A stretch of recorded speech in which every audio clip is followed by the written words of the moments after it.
Hey YouTube, this is Jaden Star and Connection Team Shadow Strike, and this is going to be another deck profile on my Messiah deck. Now, I was going through some stuff the other day, and I found some cards that I wanted to test in my Messiah deck because I still hadn't found the build that I liked the most. And I took this to my locals Monday, and I won our tournament with it, and it is by far my favorite build that I have found.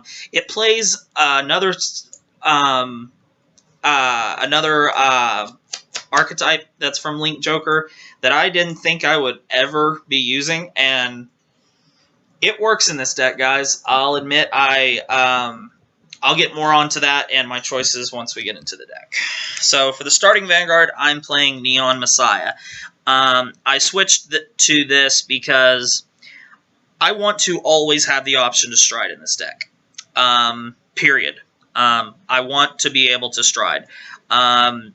Because I play plenty of lock power in the deck, honestly, to where as long as I'm on Alter Ego and I have one Lady Battler, I can get Amnesty off whenever I want. So I really don't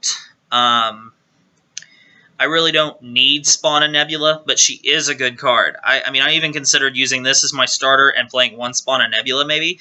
I might try that out, but I do like this card as the starting Vanguard, so. For the triggers, for Pulse Monk of the Quaking Foot. For Asteroid Woofies. For of the Margle Draw trigger. Just because we need it to fill up our soul, and then I play one of each of the 4 heal triggers, just because I want to be able to see them all. I have a special place in my heart for each of these cards, so I just play all 4. Grade 1, we play 4 copies of Flowers in the Vacuum, Cosmo Reef, just for more unflip damage. Nothing really to say there. We play 4 Ruler Dark Metal Chameleon, so we can unflip damage. G-Break 1, when he's unlocked, unflip a damage, and he also has Resist. Some people have been asking, why do I play 4, since Diablo's all over the place at the moment. Guys, I don't put more than 2 of these on my field at a time, and if I was playing against Shadow Paladin, I would only put 1 on the board. And it seems like this is the card I ride most of the time, so playing 4 really doesn't hinder me in any way. Next, I play 4 copies of Destiny Dealer. Just, again, we want the option to stride, and we play 2 Vault Lines. These will become Lady Battler or the White Dwarf, and possibly I'll drop either 1 Chameleon or 1 Destiny Dealer for a 3rd. I will just have 2 playtest.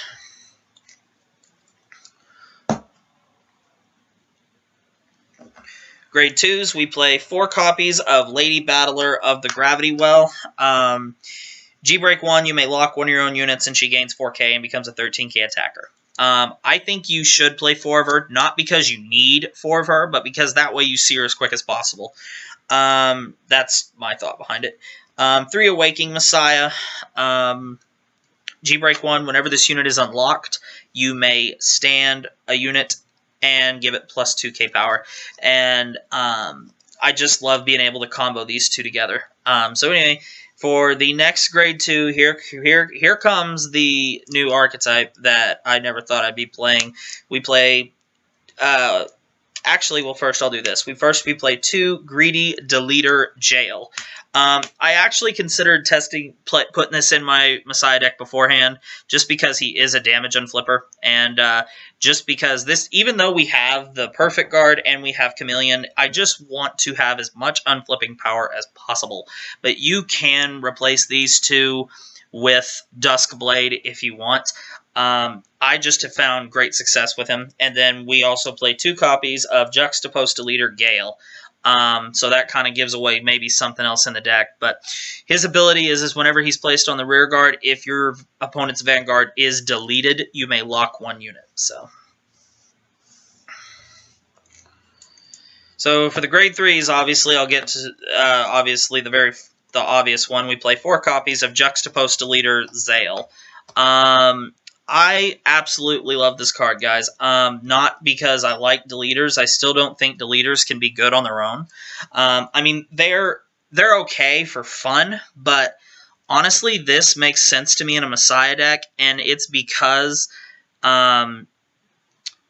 you're going to be beating your opponent down with your strides, and you're going to be eating away their perfects and shoving them to high damage. So Zale to me makes a lot of sense because, one, it's a Legion, and it allows us to put a severe push on our opponent that they may not be able to survive because they just may simply not have the hand.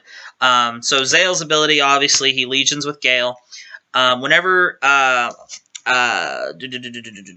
when this unit Legions, you may counterblast 2 and discard 1 card from your hand. If you do, delete all of your opponent's vanguards. So, sweet.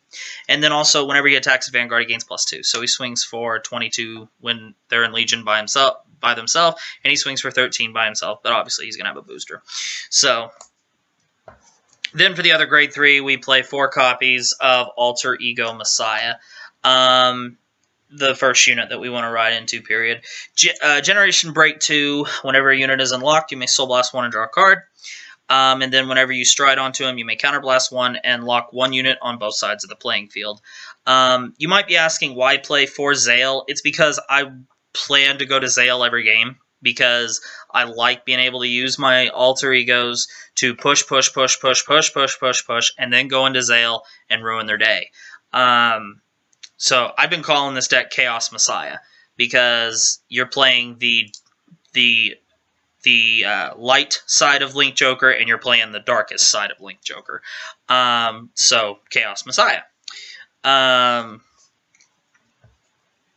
For the strides, we are still playing the 1 Blizza and 1 Judgment to flip up to activate the Generation Break ability.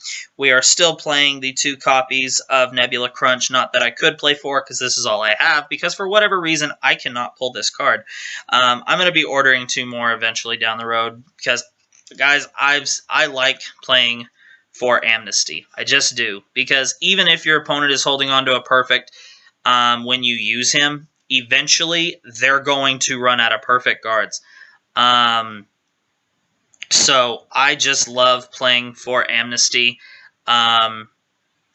It's just me, because most people only play 2 and they play 4 Nebula Crunch. I'm not saying that's bad, but I honestly think 3 Amnesty is minimum, because Amnesty is just so damn good.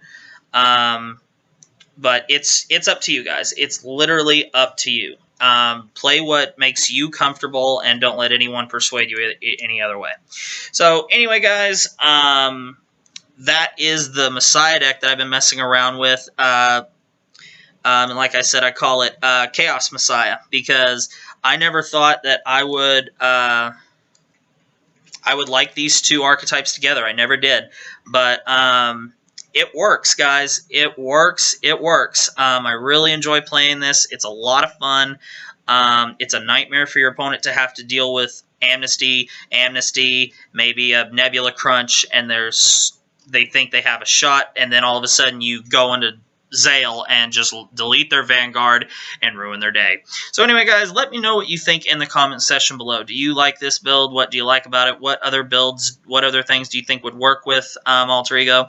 I don't like Imaginary Plane. I just don't. I think I still say Zale is the best Legion I've seen that plays with this. I do have Zodiac filmed, so if you want to see the Zodiac version, that'll be up soon. I just don't like Zodiac as much as this, because the reason I like this better than Zodiac is because Zodiac requires a certain discard. Zale lets you discard anything, and his counterblast is anything. So it just makes it's more consistently going to be active. Even though if you're going to play Zodiac, you need 4 Nebula Crunch. That is the best way to take advantage of that. But I like Zale. Everyone has their own opinion. This is mine. So anyway, guys, thank you very much for watching. Make sure you leave a like, comment, subscribe, thumbs up this video in the comment section below. Tell me what your thoughts are on this deck and what do you think about it. Thank you very much again for watching, guys, and I'll see you next time.